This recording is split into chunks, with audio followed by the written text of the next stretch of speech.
Cette émission vous est proposée par l'Institut universitaire de la Côte.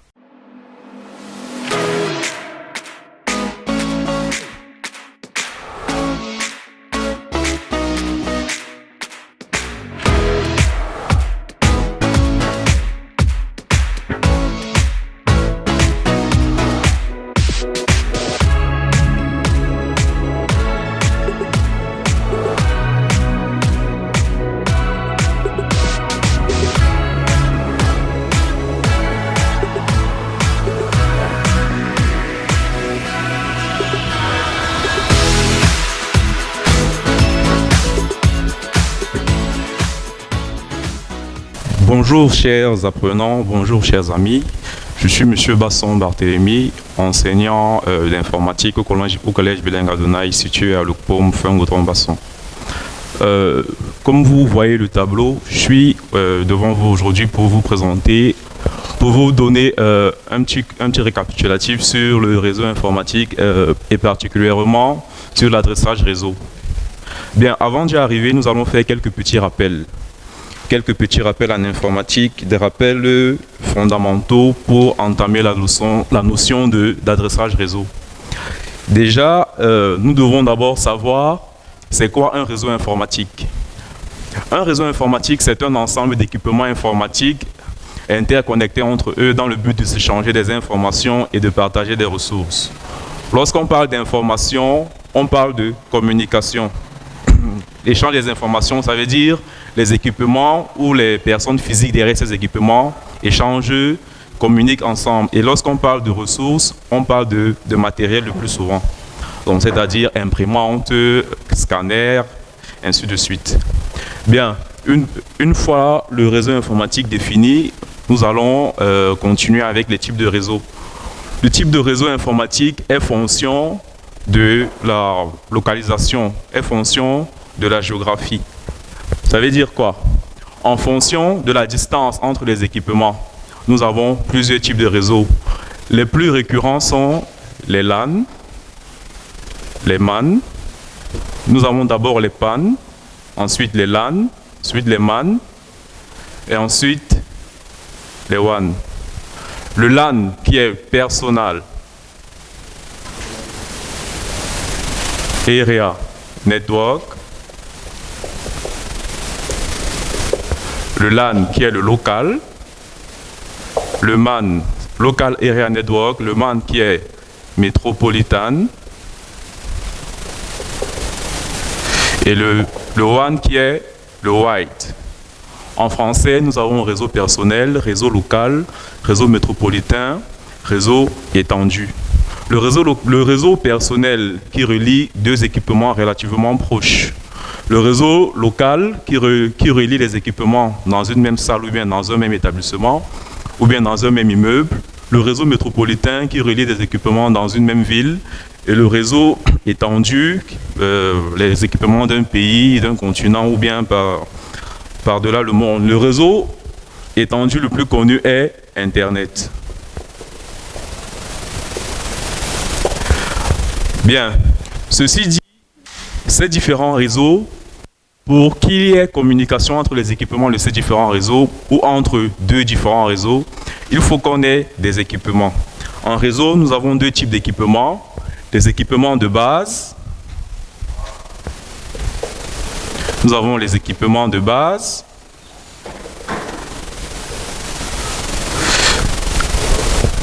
Comme équipement de base, nous pouvons avoir des ordinateurs, nous pouvons avoir des téléphones, des cartes réseau. Et ensuite, nous avons des équipements d'interconnexion.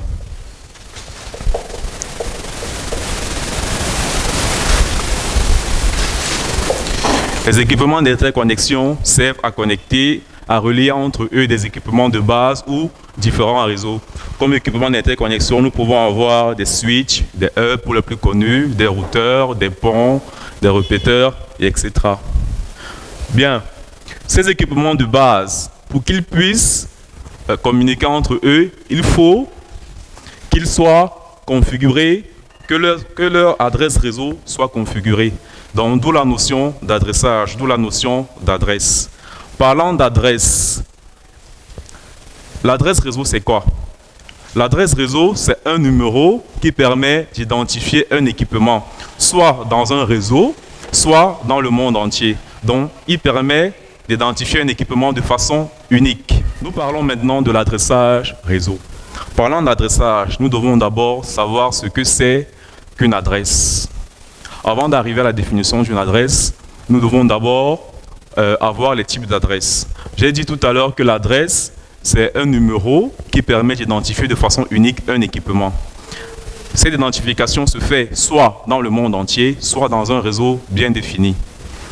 Parlons donc de types d'adresses. Nous avons ici en grand 1 les types d'adresses.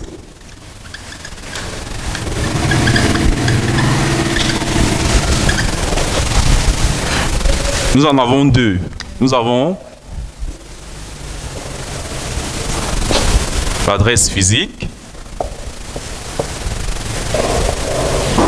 encore appelée adresse MAC, et nous avons l'adresse logique, encore appelée adresse IP. Bien, l'adresse physique, c'est elle qui permet d'identifier un ordinateur ou bien un équipement informatique de façon unique dans le monde entier. Ça veut dire quoi? Deux équipements ne peuvent avoir la même adresse physique. Lorsque l'équipement est conçu, il est fourni avec son adresse MAC. L'adresse logique, c'est elle qui nous intéresse aujourd'hui. L'adresse logique permet d'identifier un équipement de façon unique dans un réseau. À chaque fois qu'un ordinateur est connecté à un nouveau réseau, son adresse est changée. Nous allons nous intéresser à l'adresse logique. Nous allons voir comment est-ce qu'on la configure. Nous allons voir comment est-ce que les équipements peuvent communiquer entre eux lorsqu'ils ont comment configurer les adresses pour qu'ils puissent communiquer entre eux. Bien. Ceci dit, nous passons directement à l'adresse physique. Donc, grand 2, à l'adresse logique, autant pour moi. Grand 2.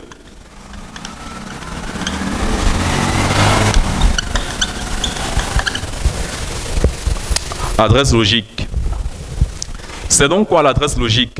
On a dit l'adresse logique, c'est l'adresse qui permet d'identifier un équipement de façon unique dans un réseau. Comment se présente-t-elle? L'adresse logique, c'est un ensemble de 4 numéros séparés par des points. Si je représente chacun de ces numéros par un X, un X, un Y, un Z et un W. Chacun de ces numéros peut varier entre 0 et 255. Je prends un exemple d'adresse logique. Nous pouvons avoir 192.168.10.2.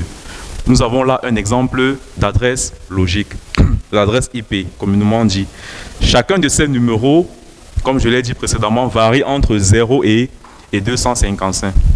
Pourquoi et à quoi est-ce que sert chacun de ces numéros? Ces numéros servent à identifier la partie haute de la partie réseau en fonction de la classe de l'adresse. Bien, ces mots vous semblent un peu compliqués. Nous allons tracer un tableau à partir duquel vous pourrez vous repérer. Nous nommons ce tableau classe d'adresse.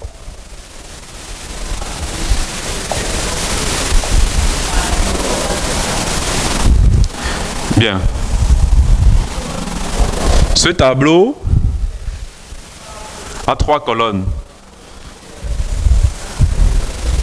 La première colonne, c'est pour les classes. La deuxième, c'est pour la plage d'adresse.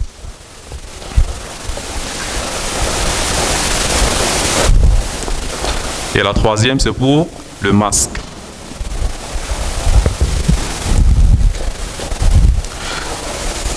À votre niveau, en terminale, vous n'avez que 3 classes d'adresse à retenir, à savoir la classe A, la classe B et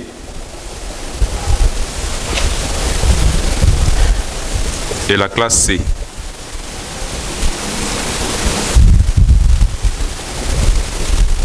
Bien, tout à l'heure, on a dit une adresse IP est composée de 4 numéros séparés par des points.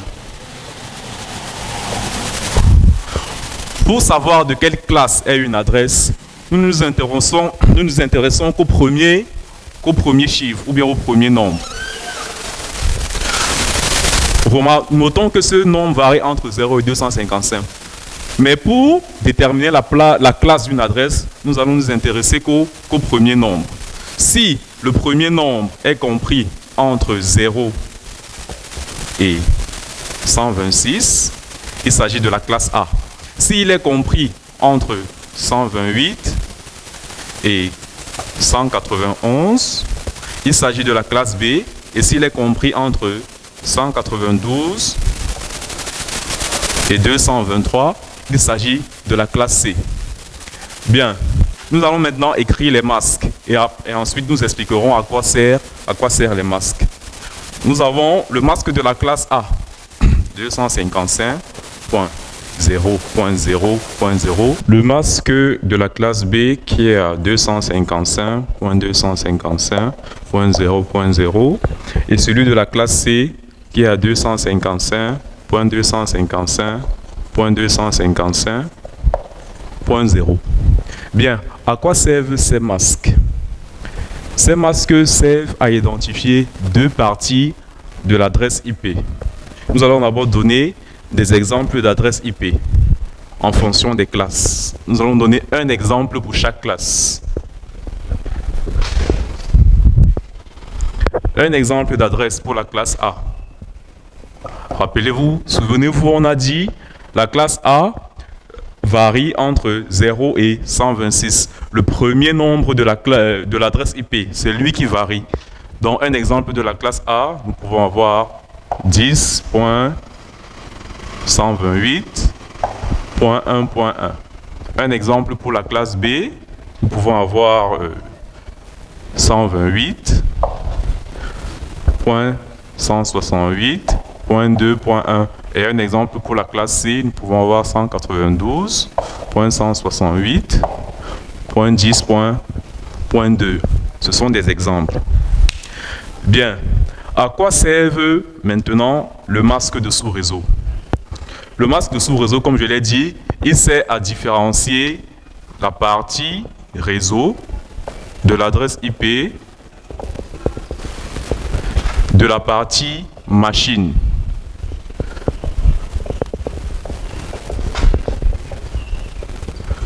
La partie machine, encore appelée partie haute.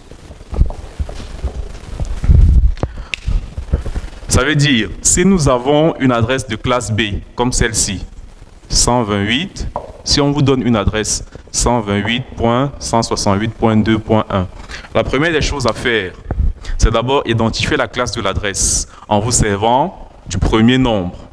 À quelle plage appartient le premier nombre? Il appartient à la plage 128.192, donc c'est une adresse de classe B.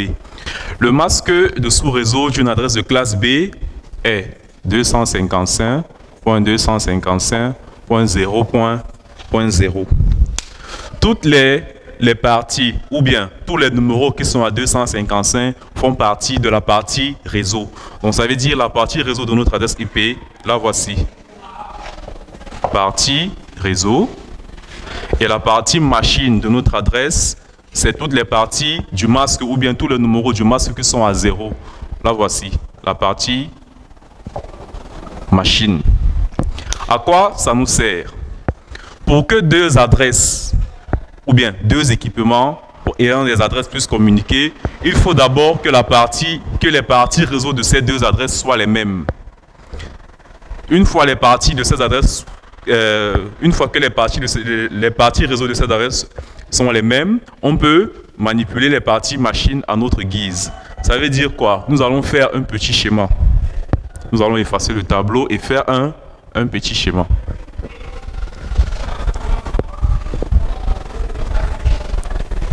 Nous allons schématiser un réseau en étoile. Nous allons mettre au milieu un switch. Et nous allons mettre des PC tout autour qui sont reliés au switch.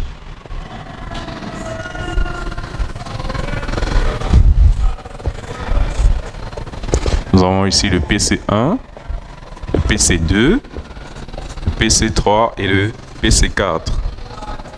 Nous allons attribuer au hasard des adresses IP à chacun de ces PC.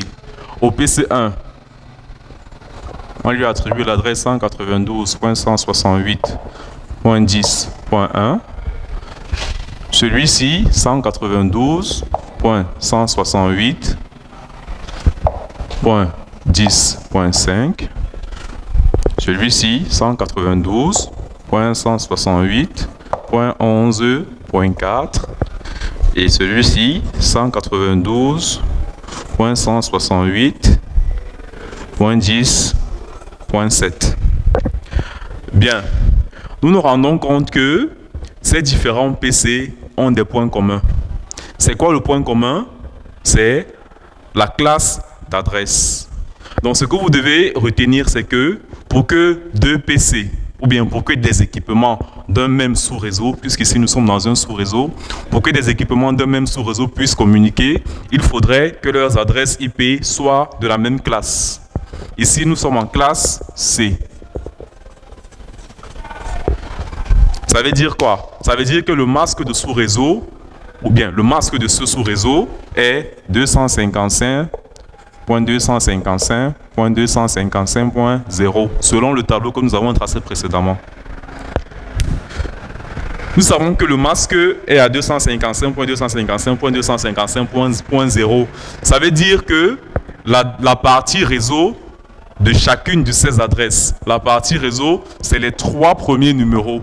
Donc ça veut dire pour cette adresse IP, la partie réseau, c'est ces 3 premiers numéros. Donc ça veut dire pour que les équipements puissent communiquer entre eux, il faudrait que les 3 premiers numéros puissent être les mêmes.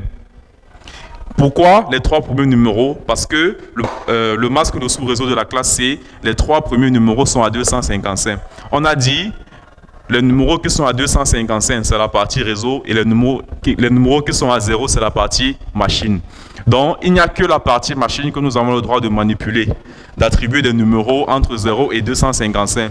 Pour la partie réseau, les 3 numéros doivent être pareils. Puisque nous avons choisi comme 3 numéros 192.168.10, alors ils doivent être les mêmes partout. On peut vous dire plus tard dans l'exercice que le PC3 ne réussit pas à communiquer avec le PC2. On vous demande pourquoi.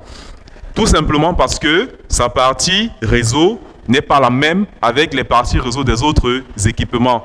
Lui, sa partie réseau la partie réseau du sous-réseau déjà est à 192.168.10. D'accord? Ça veut dire l'adresse réseau du sous-réseau est 192.168.10.0.